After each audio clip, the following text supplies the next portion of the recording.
nta muhanga urimo hano.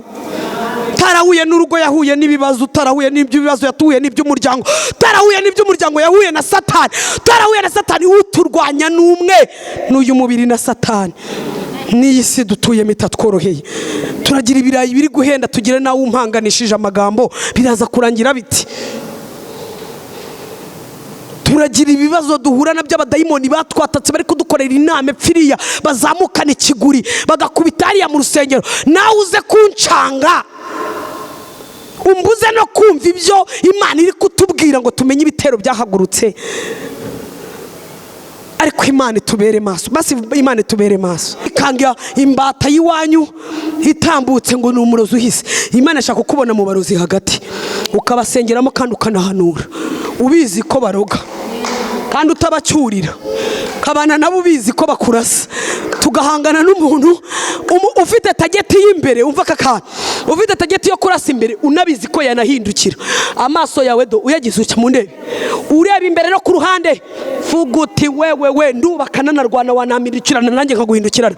Wibeshye kadogo nkwere, wibeshesha naje nje ukamuhahamura mukabana waramuhahamuye. Vuga turibeshye ukampindukirana narabamenye, hagiye murasa bagenzi bacu muhagararanye. Ubu rero nzajya ncunga mfite amaso ameza atya. Vuga ati wewe uhindukire gusa umpindukirane nkurangize, kandi n'imbere naho ndimo kurwana. Nuguhindura tageti yo kurwana.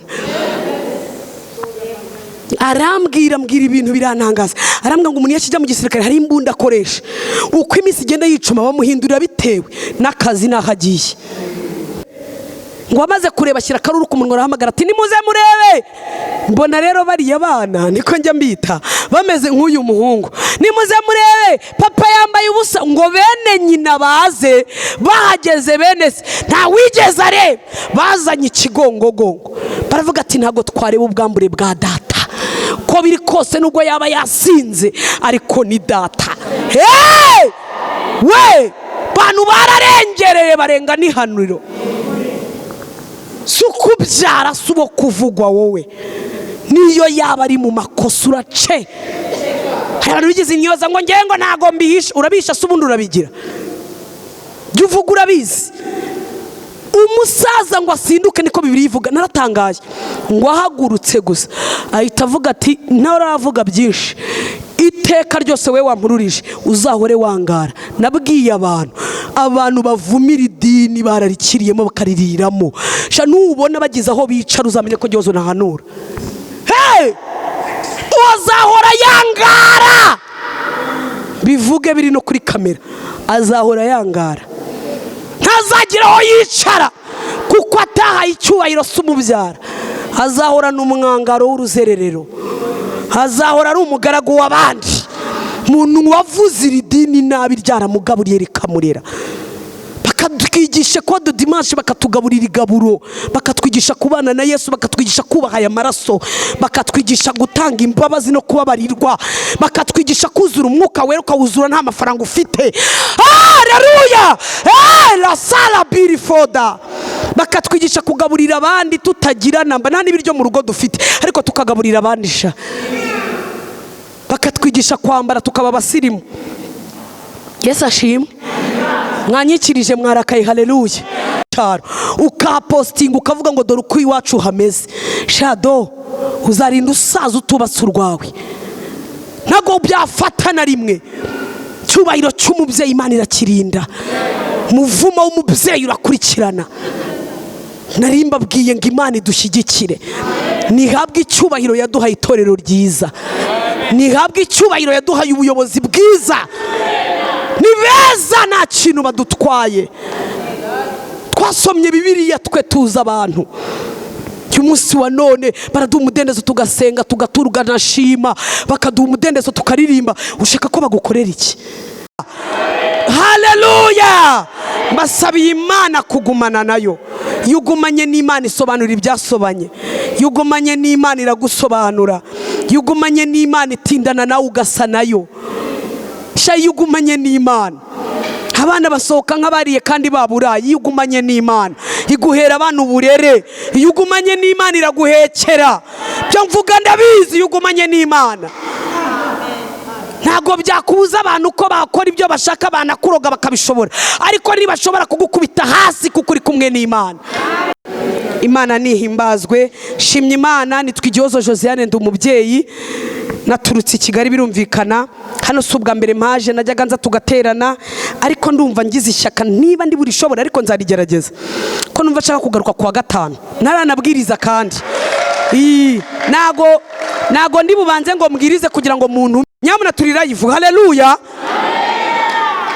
Duhendahenda Imana. Nzaza dusengane kandi ibintu ndandikira abantu bararitse, muzararika abantu b'Imana dusenge. Tuzasenga bitandukanye n'uko nguko, tuzicara uku, ariko ndumva nifuza ko tuzicara no kubirago. Bazabisase niba mutanabigira mu bitire, n'abantu bazakora n'ibiri mu nzu yabo.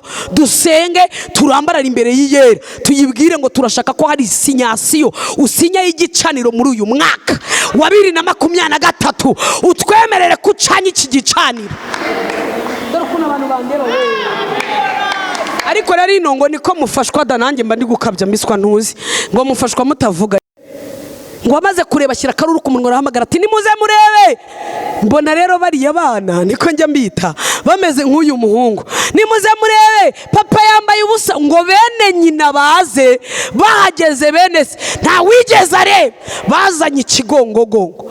Baravuga ati ntago twareba ubwambure bwa data, ko biri kose nubwo yaba yasinze ariko ni data.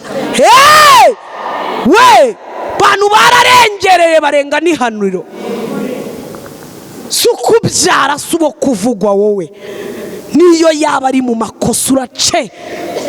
Hari bigize inyoza ngo ngengo ntago mbihisha. Urabisha subundi urabigira, jya uvuga urabizi.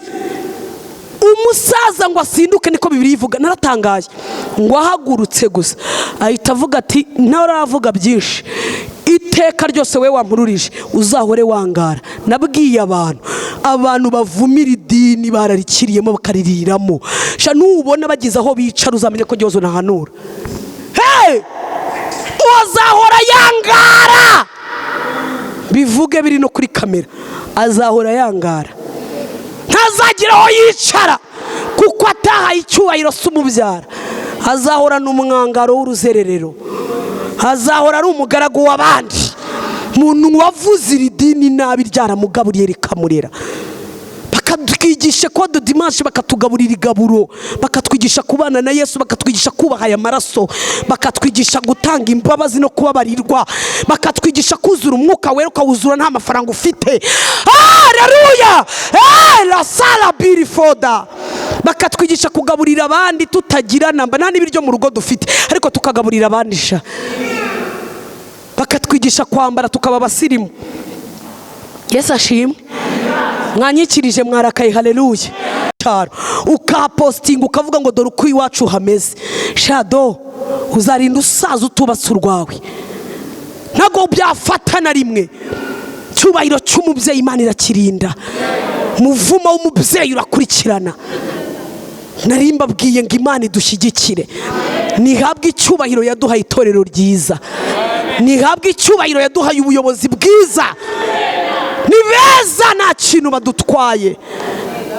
Twasomye Bibiliya twe tuza abantu. Umunsi wa none baraduha umudendezo tugasenga tugaturugana shima, bakaduha umudendezo tukaririmba. Ushaka ko bagukorera iki? Amaboko yaryo uko ngarutse mu rusengero nkumva ndaruhutse, uko ngarutse mu nzu y'Imana nkumva ndabohotse, ko nicaranye n'abantu nkumva ndahumetse. Haleluya. Nasanze iwanyu ari iwanyu. Niba ufite itafari ry'urushyira iwanyu, nushaka ko hacya hazacya, nushaka ko hasa nabi hazasa nabi. Ariko ndashimira Imana ryabyaye abana benshi, haracyarimo n'ab'intwari batari ibigwari. Tukundi itorero ryacu na kintu ridutwaye, kandi ngiye nta minota yamaye we.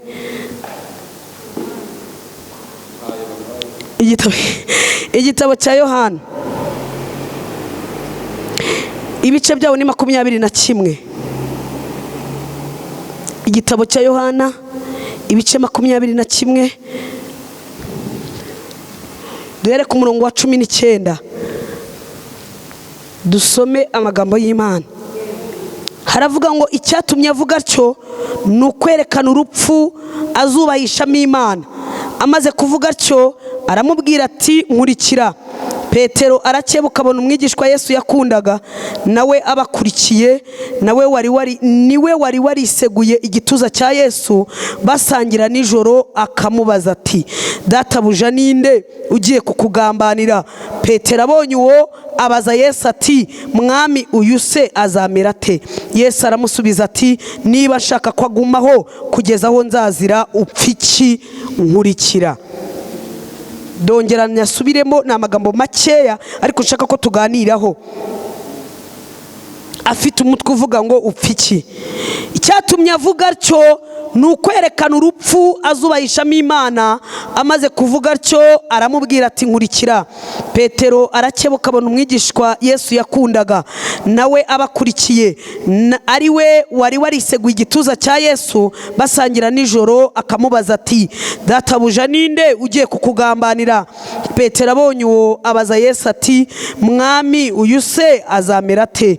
Yesu aramusubiza ati niba nshaka kagumaho kugeza aho nzazira, upfa iki? Nkurikira. Mwakire neza ijambo ry'Imana. Dusome iki gitabo cy'abacamanza, dusubire inyuma gato cyane mu isezerano rishya rya kera, igitabo cy'abacamanza ibice 14, paje 246, ibice 14 umurongo waho wa 5. Igitabo cy'abacamanza ibice 14 umurongo wa 5 haravuga ngo hanyuma y'ibyo Samusoni amanukana na se na nyina bajya Itumani. Bageze mu mizabibu yaho ahura n'umugunzi w'intare uramutontomera, maze umwuka w'Uwiteka muzaho cyane, arayitanyaguza nk'utanyaguza umwana w'ihene, kandi nta ntwaro yari afite mu ntoki.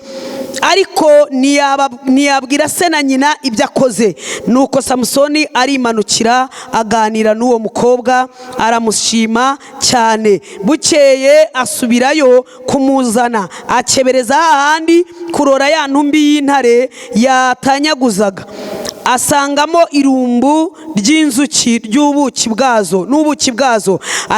Arabuhakura agenda burya, agera kuri se na nyina arabubaha, nabo baraburya. Ariko ntiyababwira ko yabukuye mu ntumbi y'intare. Nari mvuze ngo ntiyababwira. Ngiye kuganira ku magambo umwanya muto cyane, dusenge. Ndashaka ko dusengera ibyifuzo nabonye turi busengere bigeze ku 8. Nibyo Imana yambwiye, ariko nizana n'ibindi birenze ibyo turabisengera mu izina rya Yesu. Bumva Bibiliya tuganire ku ijambo rivuga ngo upfa iki? Upfa iki? Muri kucyumva icyo Kinyarwanda? Upfa iki? Kuvuga ngo mbese urapfa iki? Ni cyo kibazo ufite, niba hari Imana ishaka gukora wowe upfa iki? Biri kumvikana noneho? Amen. Ndabinginze mu nyikirize. Haleluya. Nukuri ntabwo ngomeza kubibasaba, ariko ndabinginze mu nyikirize. Aya magambo ni amagambo Yesu yavuze ubwo yarazutse. Yesu yagendanye n'abigishwa, agendana n'intumwa, baragendana bakora imirimo myinshi n'ibitangaza. Igihe kiragera abasobanurira iby'urupfu rwe. Urupfu rwa Yesu rwari ruteye agahinda, ariko intumwa kugira ngo zakire urupfu ntabwo byazoroheye. Hanyuma Yesu arapfa. Amaze gupfa nk'uko yari yabivuze, nyuma y'iminsi 3 Yesu arazuka, asanganira intumwa, araziganiriza. Ahangaha dusomye, ndi kwihuta, ndashaka kugwa kuri iri jambo. Aha dusomye rero yaratangiye kugabira abantu. Barekeraho gusoma bandebe, mu ndebe, ndashaka ko dusengana. Yaratangiye kugabira intumwa ze, azibwira imirimo zizakora. Buri muntu wese akamubwira ati bizagenda gutya. Petero, nzakubaka itorero, uri ibuye. Nawe runaka bizagenda gutya, nawe runaka bizagenda gutya. Yesu agenda avuga kubigishwa bamwe na bamwe, ababwira ibyo bazagenda bakora. Ariko ngo agere kuri Petero aramubwira aramubwira ati wowe uzandagirira intama. Akajya amubwira ati Petero uzaragira intama, Petero ragira intama zanjye. Petero akabyumva, ariko arimo abyumva iruhande rwe abona umwigishwa Yesu yakundaga. Ndashaka kuvuga kuri uyu mwigishwa. Uyu mwigishwa Yesu yakundaga ngo yari umwigishwa wakundaga kuba mu gituza cya Yesu.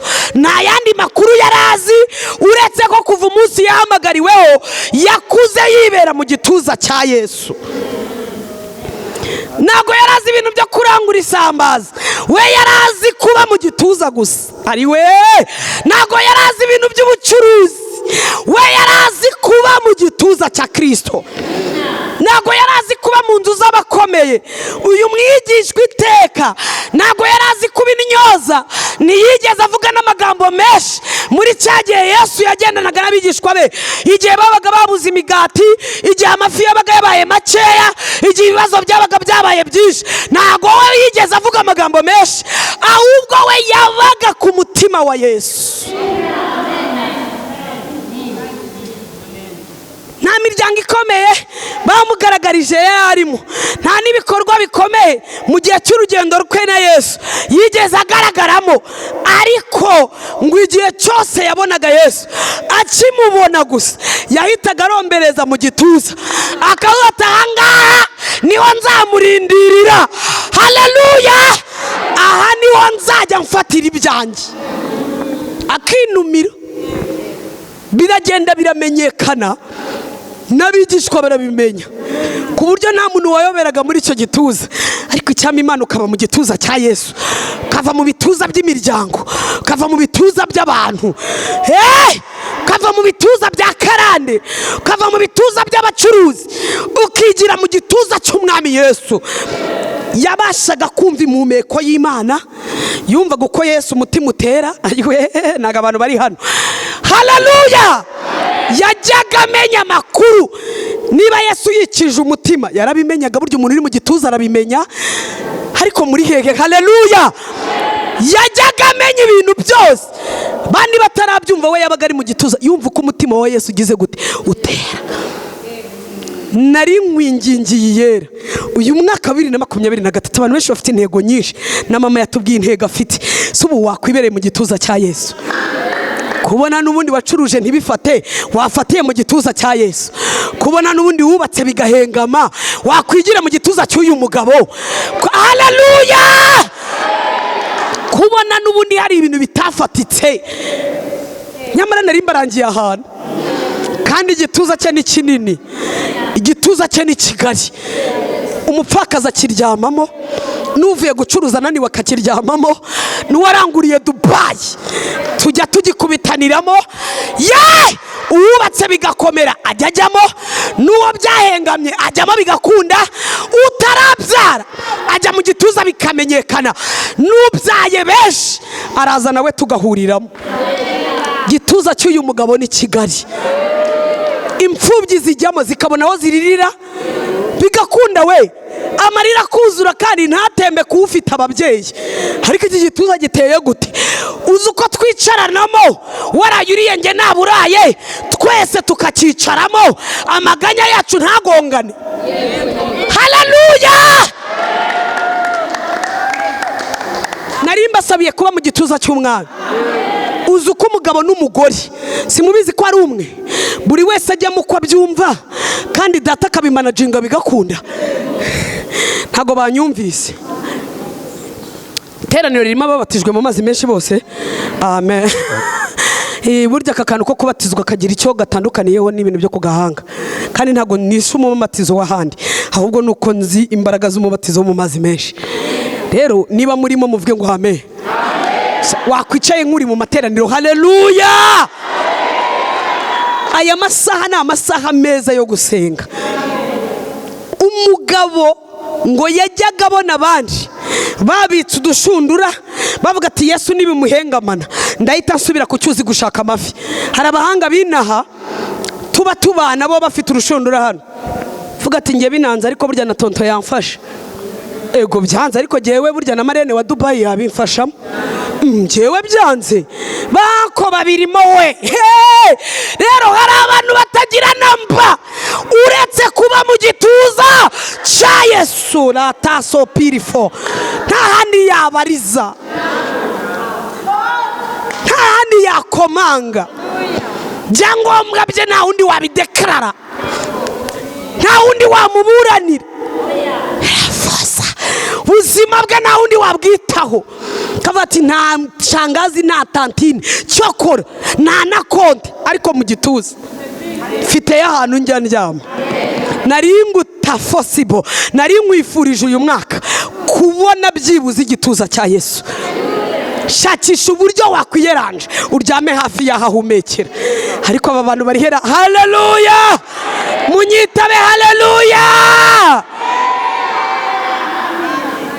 Nibyo warayashoye aranahomba, nibyo abantu baragukomerekeje, ariko va ku bantu wiyegerere Yesu, ariko va ku bantu wowe, va ku bantu ngo ndabavaho gute tukiri kumwe. Uryama mu gituza bakajya babona amaguru, kumbi kera warasinziriye, n'amakuru barimo ntago ariyo urimo, kuko urumva impumeko y'umwami avuga ngo humura ndi kumwe nawe. Abantu babona amaguru yacu bajya bayabona, kabanga punga ubusego yahaha ariko ngo akizwe ibiki ngo aryama kwa Yesu ati ngo amaguru ye sindi kuyabona, arayabona ariko amatwi yanjye ahora yumva impumeko, ahora yumva umutima wa Yesu, ahora yumva ibyo Yesu akora.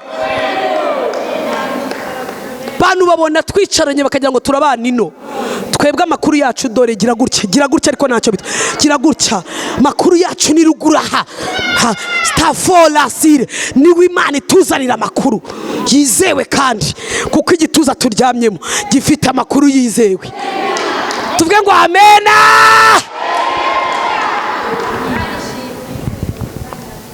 Muhungu ngo yibera mu gituza, Yesu aragimirage abwira abantu bose icyo bazakora. Hanyuma rero ageze kuri Petero kugira ngo yumve ibyo Yesu amubwira, ati ragira, ati buretse gatoya, ati hari ikintu wibagiwe. Hari abantu babaza ibyacu kuruta kubaza ibyabo, ako aba bantu bari hehe? Haleluya. Hari abantu bafite ikibazo cy'ubuzima bwawe ariko bataza ahantu werekeje umutwe, ariko mumeze mutera. Hari abantu babona utambuka bakabona igihushuka cyawe ariko nta makuru yizewe bazi aho Imana ikura imbaraga iguha, ntayo bazi.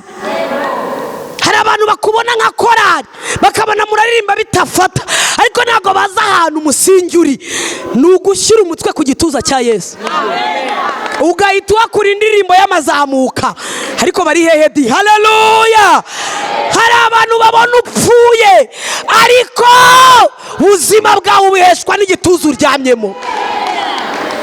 Niyo mpamvu Pawulo aherutse kuvuga amagambo akomeye, aravuga ngo babona dupfa ariko turiho, babona tunyeganyezwa bakanakeka ko twanaguye ariko turahamye.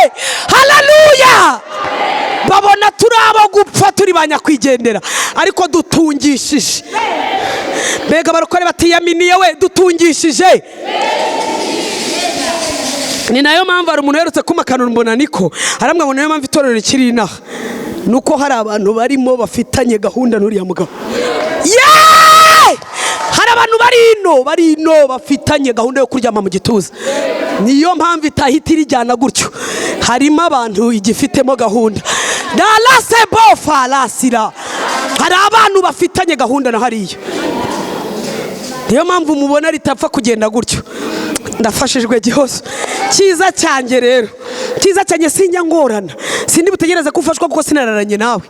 Namenya wiriwe he, namenya wahuye n'ibyahehe, ko umuntu aza gusenga yajingije ukajya ugira ngo niwe wamukubitishije, kandi ubwo nawe waraye ku nkoni. Uretse Yesu gusa waraye mu gituza cye akavuga ati humura.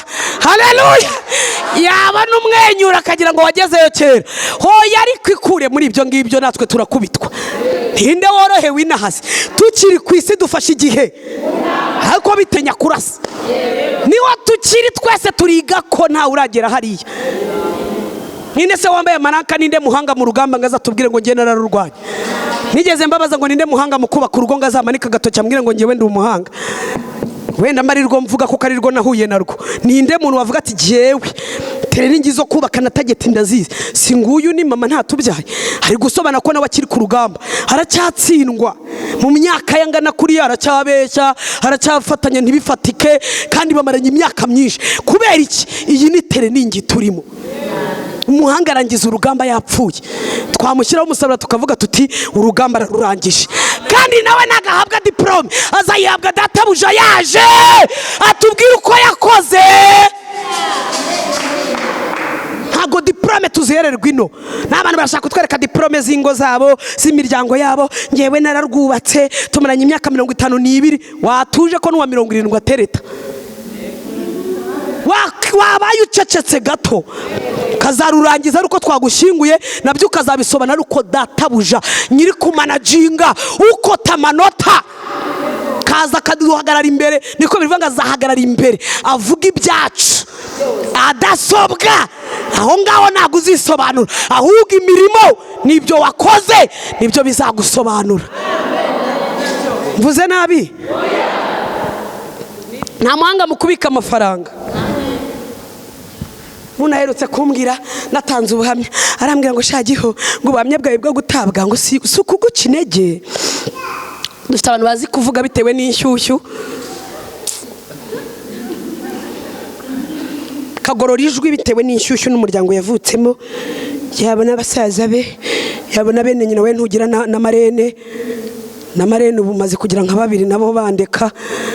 Wa mbere n'uwanshingiye, wa kabiri n'undi nabonye araza ati ndi marene, buke ntewe amabuye ati buretse ibyawe ndacyabyigaho.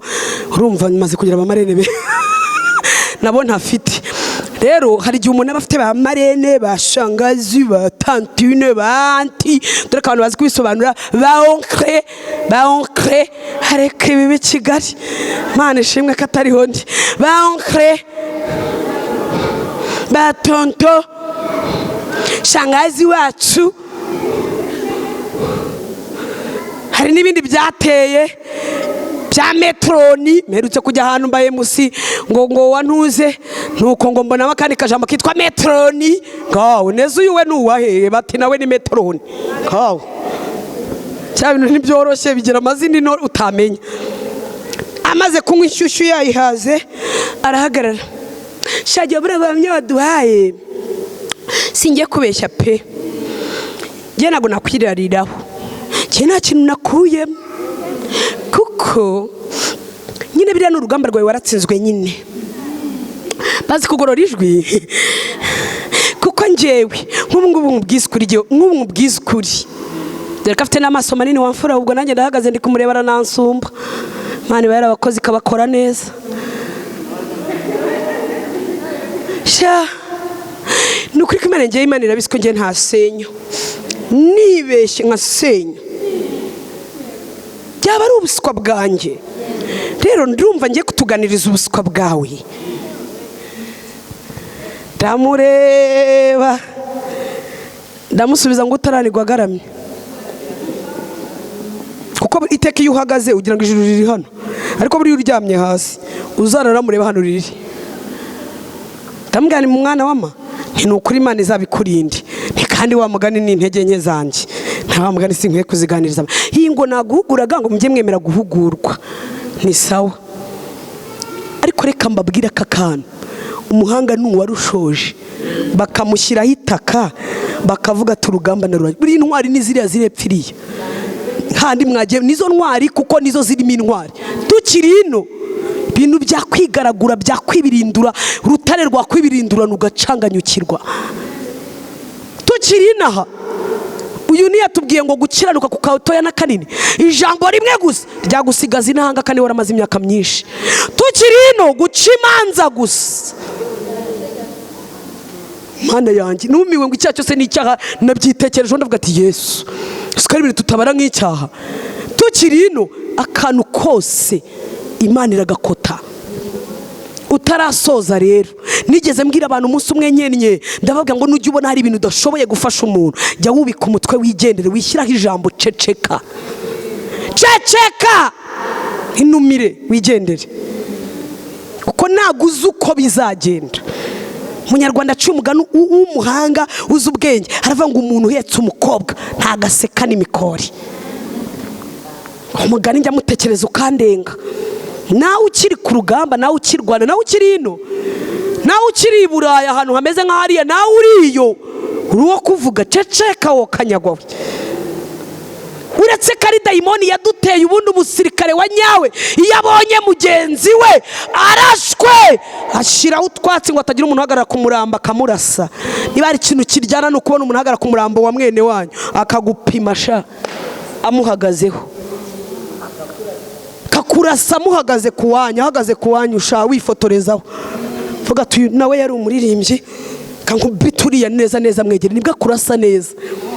Ahubwo umuhanga wa nyawe iyo abonye mugenzi we arashwe ashyiraho utwatsi akanamwurusa ngo atagira umuntu bamenyera uwabo, batamenya ko uwabo yapfuye yasamye, batabona uwabo yarapfuye ameze gutya, kuvuga ati atatubona. Iyo ntambara gufite zo kumukwega ushyiraho igitenge ugahita ucaho hatagira umuntu umenya. Ariko abasirikare b'iyi minsi abo turi kumwe muri tereningi nibo bambere bakujomba ninjoro. Abo twari turi kumwe nababwiye ijambo rikomeye, nababwiye ngo niba ari ikintu kigoye kinababaje ni ukurasana n'umuntu muri meze gutya, mwese muri kurasa imbere murabireba. Urumva ubwo twese tuba duhuje yigo tukarasana, cyangwa se gutya twicaye aha ku gatuti, urabona ko tuba dukaze sibyo? Noneho aha nicaye mugenzi wanjye nabyiteguye nyaho n'umuntu turi kumwe agahindukiza imbunda nkabona yitunze mu rubavu rwanjye akakurasa akanakwica, uzi uko upfa wikanze, upfa uvuze uti ni wowe. Mbega ntabwo ubyumva neza kuntu umuntu mwari muri kurasa hamwe agahindukira akaba ari ukurasa. Mwaretse ko ibiturasa bihari gute wowe ufata imbunda ukayintunga kandi uzi ko turi kurasa hamwe? Mwaretse kurasana baririmbyi, mwaretse kurasana bakristo, mwaretse kurasana bashumba, namwe bapasiteri batandukanye mwaretse kurasana. Turagira ibiturasa imbere yacu nawe uhindukira undase.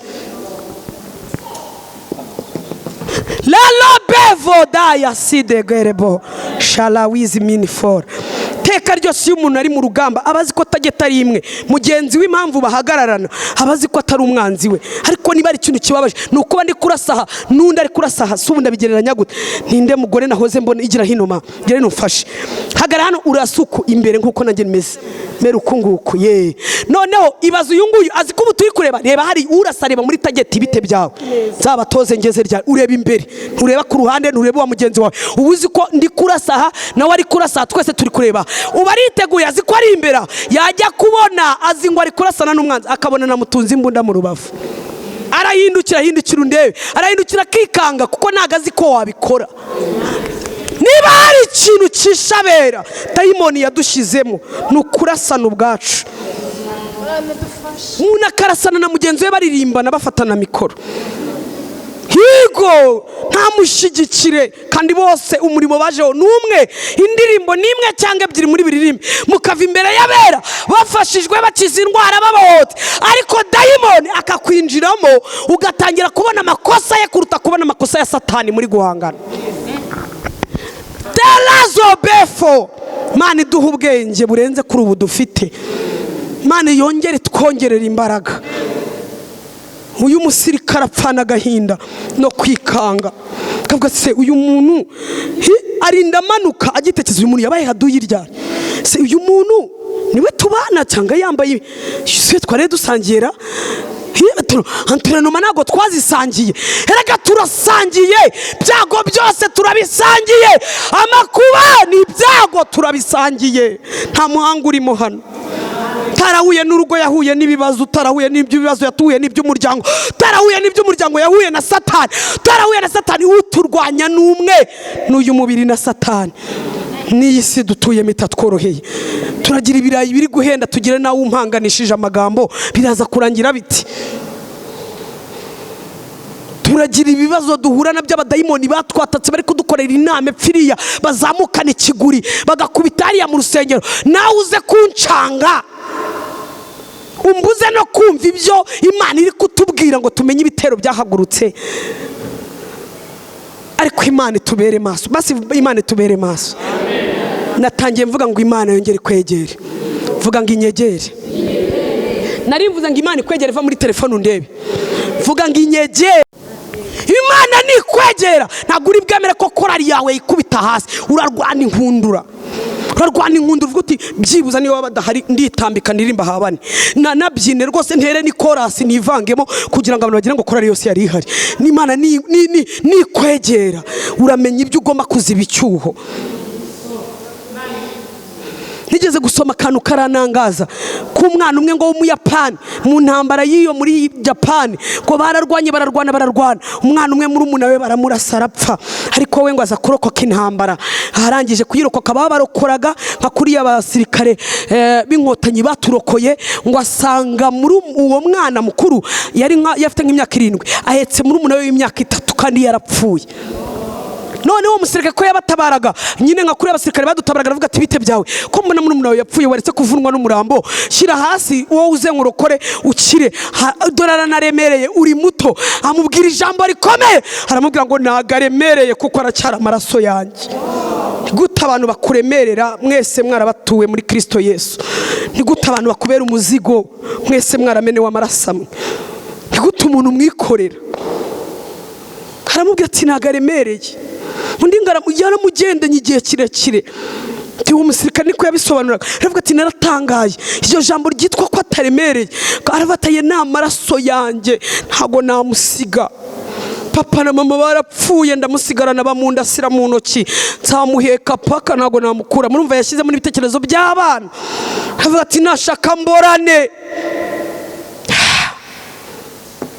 Mani turengere, abantu bararekuranye, twarasenganye, twarabatijwe mu mazi menshi twese, duhurira mu idini rimwe, duhabwa igaburo rimwe, dusangiye umubiri umwe, ingingo zacu ari zimwe. Ariko umuntu Bibiliya yasobanuye ibintu nta kintu Bibiliya itavuga, kuko gusoma ni ingenzi. Yaravuze ngo turi ingingo za Kristo. Uyu ni agahera undi ni urutoki. Gute baguca izuru kumva nta kibazo? Gute bagukata urutoki bankase niwumva ufite umubabaro? Gute wambwira bakunogora ijisho kumva urakomeye wumva ufite ikihe kibazo? Mugenzi we baramurashe bakurasha umutwe wowe, bisobanuye ngo ubwo babarana nawe urebe mu ijisho ko nta kibazo ugize, urivuze paka rikize, urebesha amaso abiri nibwo uzaba uhagaze neza. Nyamara burya ninguhagarara iruhande nibwo uzaba ukomeye, nanjye numagarara iruhande nibwo nzaba nkomeye. Bibiliya ivanga babiri barutumwe. Abantu barashaka kugira ngo basigare mu rusengero bonyine, abantu barashaka kugira ngo bagume mu bintu bonyine. Ntabwo byakunda. Hari ibyo nshoboye udashoboye, hari ibyo mama ashoboye tudashoboye. Niyo mpamvu ubona batumira abantu. Reba abantu bose bigishije guhera mu gitondo, buri wese yavuze ibye, ntawe uri kuvuga ibisa n'ibyundi. Wibaza icyo kintu Imana yakoze cy'ubudasa bw'itorero. Haleluya. Ko bigisha siko nigisha, uko yigisha siko yigisha, wa mbere siko yigisha, kandi n'ukuri ntago dutegurira hano, dutegurira iyo. Ariko turaza tugasanga Imana yabiteguye, buri wese afite igisorori cye. Haleluya. Fata mugenzi wawe mu maboko nkubwira ijambo, mubwira uti uyu munsi ntago uzongera kumbera umutwaro, kandi nanjye ntawe nzabera umutwaro. Nimureke duhekane mu buryo bw'umwuka. Kanivugire kuri Yohani wabaye mu gituza cya Yesu. Umuhungu ngo aguma mu gituza cya Yesu, baramuseka baramukwena. Mu gitondo Yesu aje gutanga imigabane, ntiyamutekerezaho ntiyanamuvugaho. Si ubwo wamenya impamvu Yesu atavuze kuri uyu muntu waryamye mu gituza cye? Muzi impamvu Yesu atamuvuzeho? Yarabizi neza ko yonsa amashereka ya nyayo. Ntago banyumvise. Yesu impamvu atavuze kuri Yohani ngo agire n'ibyo amubwira, kandi iyo usomye neza ndaza kubibabwira, usanga ari we wakoze akazi gakomeye. Yego, ni nawe watinze ku isi. Haleluya. Ntago yigeze apfa akenyutse, yapfuye urw'ikirago cyane, kandi yahanuye ibintu tekereza ko ari we muntu wanditse Bibiliya bwa nyuma avuga iherezo, niwe wabonye Imana bya nyabyo. Haravuga ati ndayibonye n'amaso yanjye, mbonye ibirimi, mbonye yicaye, mbonye intebe, mbonye ibitereko by'amata, yabonye ibintu birenze ibyo abandi babonye. Barokore bari hano wagira ntibabatije. Haleluya. Bibutse ko kuryama mu gituza cya Yesu egare gukuramo amabanga n'imbaraga zo kurama. uzahangane n'abandi ariko uzabanza ubaze ko yaryamye mu gituza. Ntago banyumvise.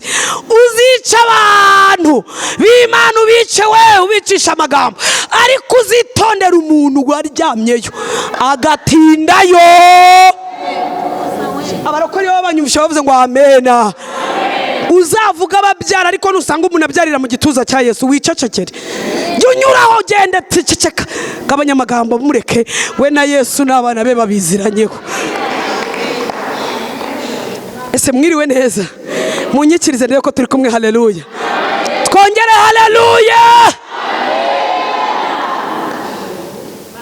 Bandi bose bararagwa imigabane. Yesu aramwihorera avuga ati wowe birahagije. Kuryama hafi yanjye gusa ndabizi ko bihagije. Wumvishe neza uko umutima w'Imana utera. Wowe birahagije uza gahinda n'umubabaro ka Kristo. Wowe birahagije igihe barimo bangambanira wari uryamye mu gituza. Bibiliya avuga ngo ni nawe wabajije ngo ninde ukugambanira. Ko wakomeje gusuhuza umutima. Usimamvu yarabibajije. Yumvaga Yesu yitsa imitima. Yaramuryamye mu gituza. Arabata ariko ko wakomeje kugarura umwuka wongera uso. Ninde muntu uri bukugambanire? Iyo uryama mu gituza cya Yesu umenya amabanga y'ibiba. Wishurirwa igikenewe, wishurirwa ibikenewe, wishurirwa ugomba guhagarara, wishurirwa aho waba, ntujarajara ntujabagiza ururimi. Haleluya. Iyo uryama mu gituza cya Yesu ntiwubahuka bakubanjirije.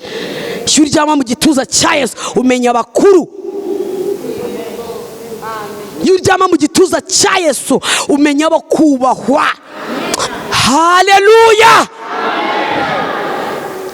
Petero ngo amwitegereze haravuga ati ariko Yesu wakomeje kutubwira ibintu byinshi, ati ariko hari uwo mbonya. Yesu ati ndetse, ati Yohana wundi wo kurya amabutsi nk'uyu we ko atigeze amenya gucuruza, ukaba uzi ko n'ibintu bye biba bimeze nk'ibihengamye. Shamana mbega kuganira n'abantu we sha ukuntu mbafashwa remaze ko mwabyumvisha. Uyu ko nta perime nta provisoire, uyu ntagira n'umuntu ujye umwoherereza amahero. Cyokora umubaza amateraniro yo kuwa gatanu abasutamye aho irubavu. Ntukambwira nta kindazi nabuza badufatanya we hano wagira ngo nabayumbe barimo nababuze sha. Uyu nguyu ko atagira perime ntagire provisoire, nta kibanza agira mu murwa nta nicyo agira mu Rwanda. Kwiriwe ne uyu ntagira ntabyara ngahembwe, nta uramusura ngamuzanira igikoma. Cyokora uyu ntagira habarurirwa ntagira umubaza. Niko Yesu kugiye uyu ukaba umusizi no azaryama ko yamenyereye mikoro ko tamani iduka Gihozo ngo ricuruza uretse mikoro bakaba bayimwambuye ubona ugiye. Amfire niba ari amfire niba ari gorofire ntumbaze cya kintu kitagira umushumi ntuze samfire nshuti yanjye jya umba hafi ariko hare samfire ko bayimwambuye. Yesu ukabubona uyishyize mu ishakoshi yijyanye arabahate ko korari yacungiragaho bamuhagaritse. Uyu nguyu kubona yaramenyereye ibihuru bakaba baramanitse amatangazo ko nta muntu uzasura mu gihuru. Uyu arabahate. Uyu kore vose kita yaramenyereye kwiyiriza none bakaba bari kuvuga ko bitemewe. Shiwida lasivo haramubaza nk'uyu muntu wamenyera igituza cyawe tuvugishije ukuri arya ari uko yasenze, arya ari uko yabanje gusenga. Burya n'umugabo we nubwo umubona agenda mu gitondo nta kandi kazi uretse gupfukama bakabaza Imana ko bari burye. Ati nk'uyu muntu urabona ari busigare. Impamvu yatumye amubaza cyo Petero yarabizi neza ko Yesu namara gucaho ahita avuga ati njyaho urushundura rushize ndahaza. Hari abantu tubana ino twicaranya aho ariko inshundura bazifite bafite ukuntu bahita bakata bakamenya uko babona ibirayi. Noneho atandukanye na wundi wicara akabona ibirayi ari uko yasenze, akabona ke ari uko yasenze, akabona ijwi ryiza ari uko yasenze. Hari abantu baririmba ari uko basenze. Ako mwagiye mureba kure mwebwe, wagiye mureba kure bitebya. Hari abantu baririmba bagagara kuri tera ari uko Imana yavuganye nabo. Nzabana na bakaririmbira muri nzabana. Iyo bitabaye bityo barafinina. ntabwo ariko twese twahamagaye ngo tuze kuririmba, ntabwo ariko dufite amajwi. Hari abantu baririmba uko Yesu yabivuze, ariko nibwira ko ari turi kumvikana neza. Hari abantu turi kumwe bari kubyumva neza. Hari abantu barya abana babo bakiga kuko abanye n'Imana neza, wiriwe gukiranuka bigatuma Imana ivuga ngo nzabarihira, ndirahiriye rezo beforestai.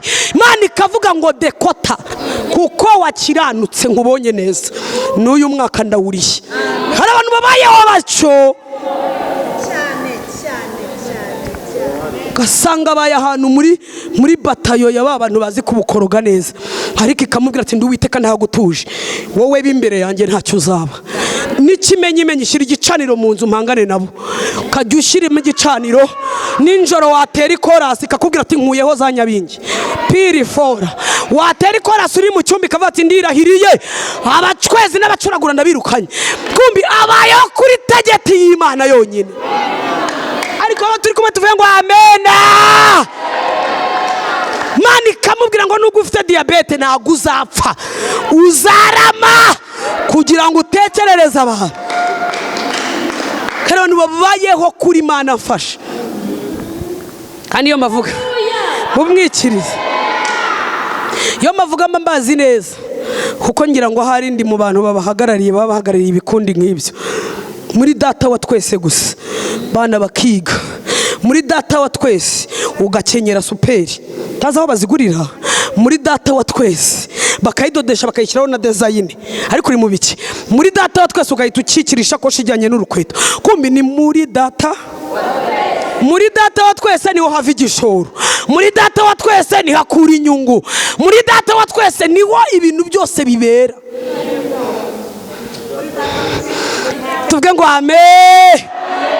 Muri data wa twese ni Imana imuhereye inzu, ku buryo abantu basigara babaza bati buretse ati tujye tutekereza dushyire mu bwenge.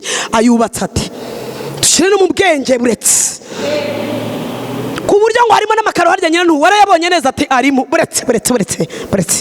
Ayubatse ati hari abantu bazi kubita urukweta, hajya ubitondera. Ubona bagutekerezaho bagira batya, azunguza akaguru kurebera mu marinete, ugatayubatse atera. Ararongowe se koko? Oya ntibisho. Budesiyana harya sha yarageze imyaka ingahe? Hari akajya manura rinete ashingiwe ati kumbi ni muri data.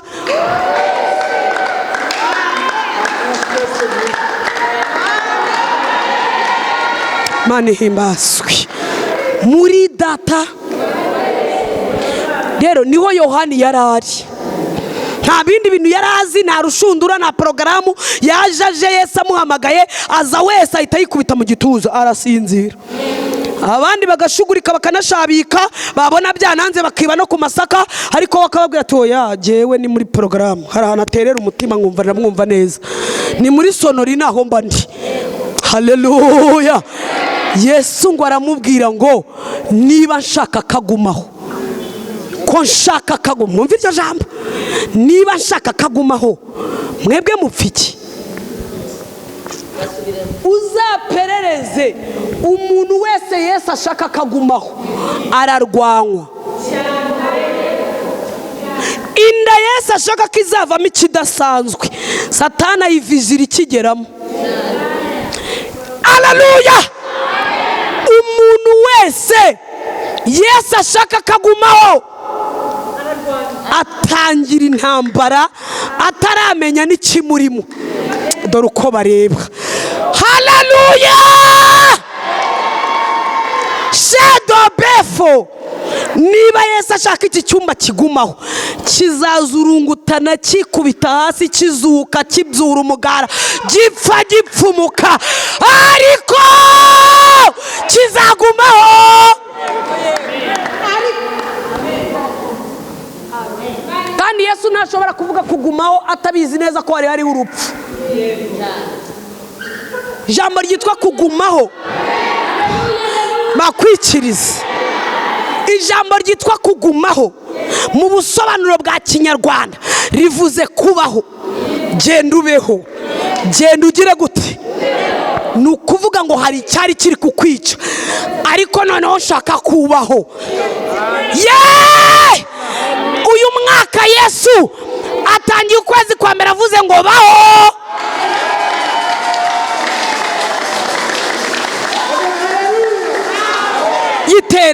Yitere bayikirize. Baho ko shapi mumwikirize. Baho ongera ubeho. Nanone Yesu arabyemeye ngo baho, kandi dore mubayeho. Baho bela selo befo. Ibikurwanya bigihara ariko baho, abakwica bagihara ariko baho, abakujugunye bagihari baho. Yo haleluya, baho baho.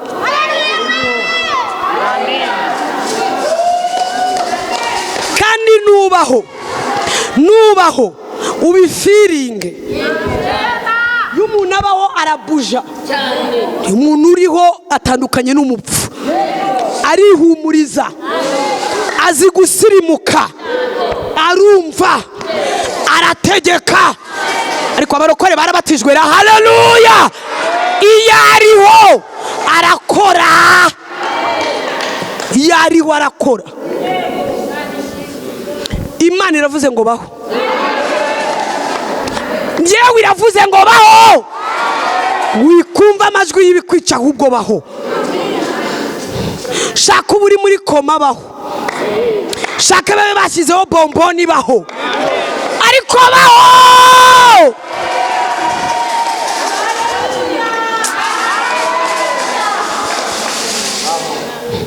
Yesu aravuga ngo ko nshaka kagumaho, mwebwe mupfiki. Nari mvuze ngo mupfiki. Bibazo bigutera birapfiki. Amaduhiro y'indwara mu matwi yawe arapfiki, kandi data wa twese avuze ngo baho. Abarozi baracyakora iki kandi Imana ivuze ngo baho? Ariko baho rata. Baho.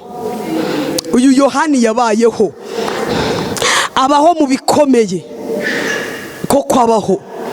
Ndabigishwa basigaye basigana ngo aravuze ngo naga azapfa, ariko ntiyanapfuye gupfa. Reka yarasinziriye, nuba aracyariho. Tubitaraba nuba aracyahanura. Hari ibyo tugitegereje yahanuye, ariho cyangwa ntawe uriho. Ariko aba bari muzahehe. Shaka kantu ratunyunguye sawa. Yesu agaho umugisha. Uziko ari ibintu yahanuye. Wumva aka kantu ni nagatekereje. Uziko ari wanditse aherutsa Bibiliya, bisobanuye ngo kugeza ku iherezo ryo kwinjira mu bwami bw'Imana, igihe Yesu azaba yaragarutse. Ni Yohana wabivuze bwa nyuma. Tuzashingura ikirenge turi kugendera ku mvugo ya Yohana. Abayeho cyangwa ntago abayeho? Mbibutse ko ari wa wundi babwengera kane Yesu arababwira ati sinshobora. Baramuterura ari umusaza, bamukubita mu mavuta. Nabigeragezo ntago ushobora kubona Kanani. Bamukubita mu mavuta asusumira, ari mu myaka nka 40, ngo bamushyiramo mu ngunguru yatuye, ngo bajye kureba babona avuyemo ari umusore. Bisobanuye ngo intambara turwana nizo zitwongeramo imbaraga zo kugaruka bundi bushya. Nambara tuzirwana tujegeye, twarakubiswe, twajya kuzisohokamo tukavuga amagambo arenze yo twavuze kera tukirwaye. Hey, haleluya. Ubukene turwana nabwo, indwara turwana nayo. Yavuga ngo baho, ukabaduka bitandukanye nuko waryamye urwaye. Nta ntambara nta ntsinzi. Mperutse kugana n'umusirikare arantangaza, anyigisha ikintu kitakinjya mu matwi. Arambwira ati Giho, ntibazakubeshye, umusirikare wa nyawe wakigiyemo agishaka, uzi tageti neza, uzi u Rwanda rwo rwanirira. Ani muhumugisha wo muhungu nari muvuze. Arambwira ngo akunda intambara wa nyawe. Arava tuzi nk'izo ntambara bari guhwihisa bazizanye. ati sha nibwo twakwambara amaranka we nta makuru ufite. Nta ntambara nta ranka. Haleluya. Yemwe abatinya urugamba, nta ntambara nta peti.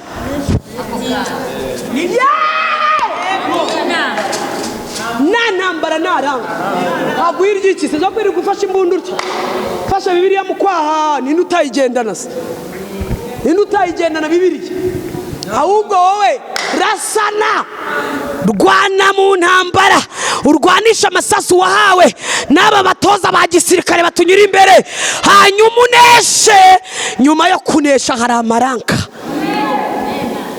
Arambwira atabubona bose bakomeye ni abantu barwanya intambara. Icyo gihe cyari cyegeje ubundi barimo bambika abana amaranka. Ndamuhamagara kandi aba mu mashyamba.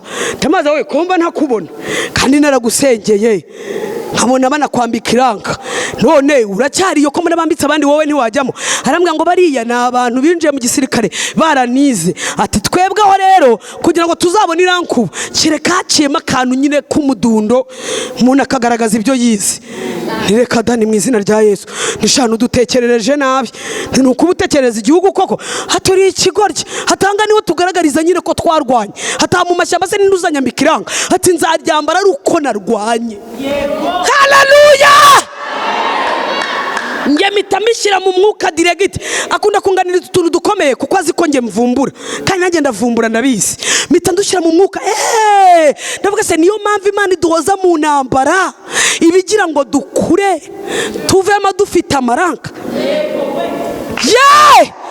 Ibigira ngo dukure tafole sayi.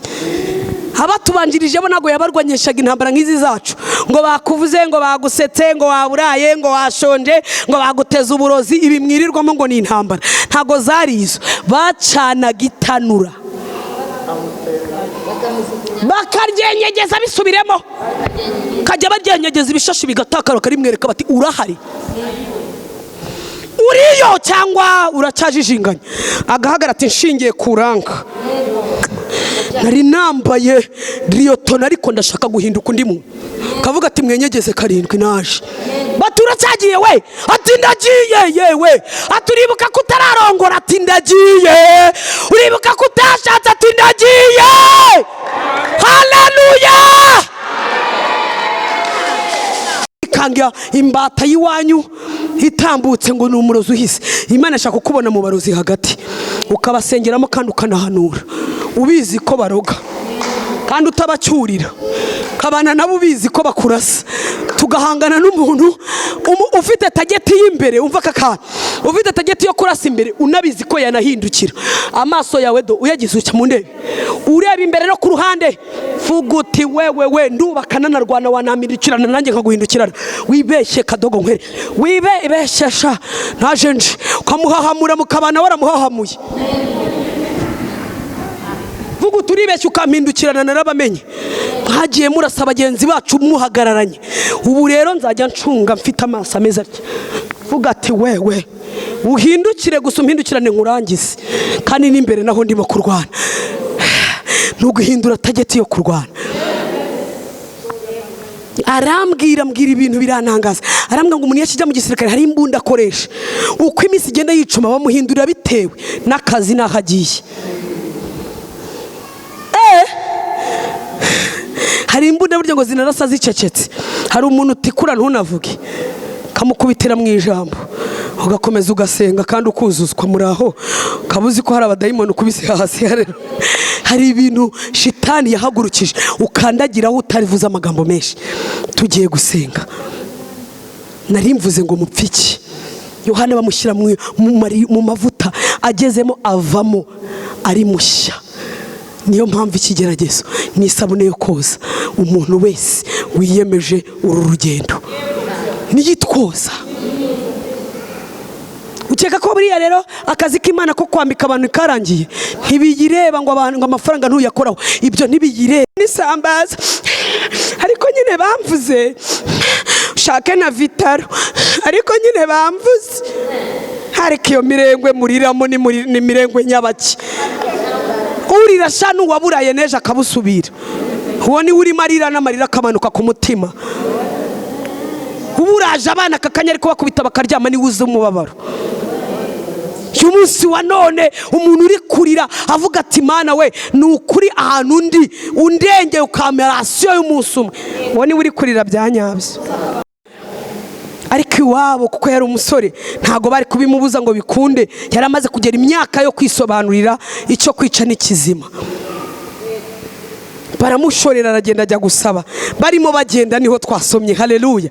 Se wanyikirije haleluya, twakongeye haleluya. Hari abantu nzi twararanye buracya kandi bari hano bari kunyikiriza, wewe waraye mu rugo utari no kunyikiriza, nta kibazo ufite buriya, mumbabarire ndabinginze. Amen. Nyikiriza sha haleluya. Rero barimo bagenda mu nzira, munyumvira kakana turi ku ijambo rivuga ngo upfiki, ngo umuhungu yibeta ahantu gatoya, wenda yaragiye nko kwihagarika asa ntago bagaragaza icyo yaragiye gukora, yibese ava mu muhanda iwabo bari barimo asa nk'ubibeta gato, ageze imbere ahita akubitana n'umugunzi w'intare. Akubitanye nawe umwana w'umuhungu ntiyatabaza nk'abiki gihe bashyira urushyi ku munwa ngo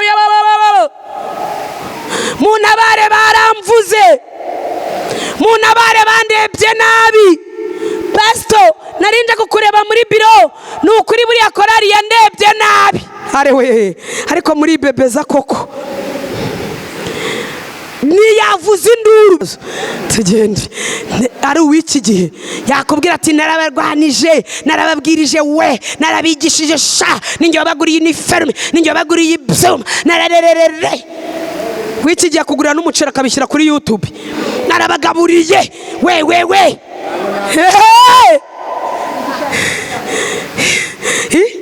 hora mu bishobora b'iki gihe cyewe nagaburiye 7 nambitse 10 b'Inyarutarama. Hari umuntu twagiye kugaburira uw'iki gihe disi avutagura intare gusa akarara bimanitse. Ako wumva kakana umuhunga yica intare, yari no kumwica, yari no kumukura